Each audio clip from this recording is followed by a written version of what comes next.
Siyabingelela mbukelo khona ekhaya okhuluma umthana Dlamini Petretief Mala. Ngiyasebenzela ePetretief ngifaka futhi naseGoli eSoweto. Kodwa namhlanje njengoba kulesithathu.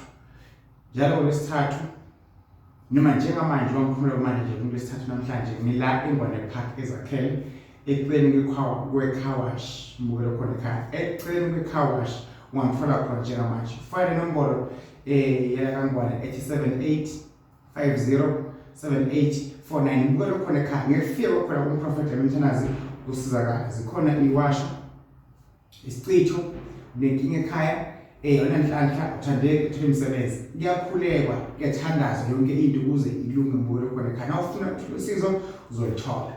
Ungabuki ukuthi usukaphi but buka ukuthi njengamanje ufuna kuya kuphi. Inkosi ibusise mbukelo khona ekhaya. Ngomkhuleko namuthandaza epha iwasho zikamthanazi Dlamini. Mthanazi Dlamini akukhulekele akhayise ikhandlela avule zakho mbukelo khona ekhaya. Noma yakuphi uye kuliphizo kuliphi indawo. Abaprofeti ohlezi bakhona, thandazi ohlezi bakhona, bafundisi ohlezi bakhona.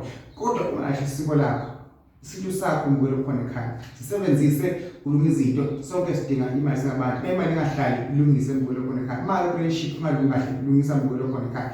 Vula inhla yakho, vula amaphupho, vula isithunga bese yagezeka, bisathandeka. Inkosi ibusise mbukelo khona ekhaya. Okhuluma umthanazi Dlamini la ngikhona kwanje manje ngisezakhele. Ngingafuna njengamanje mbukelo khona ekhaya udinga uzoconsulta.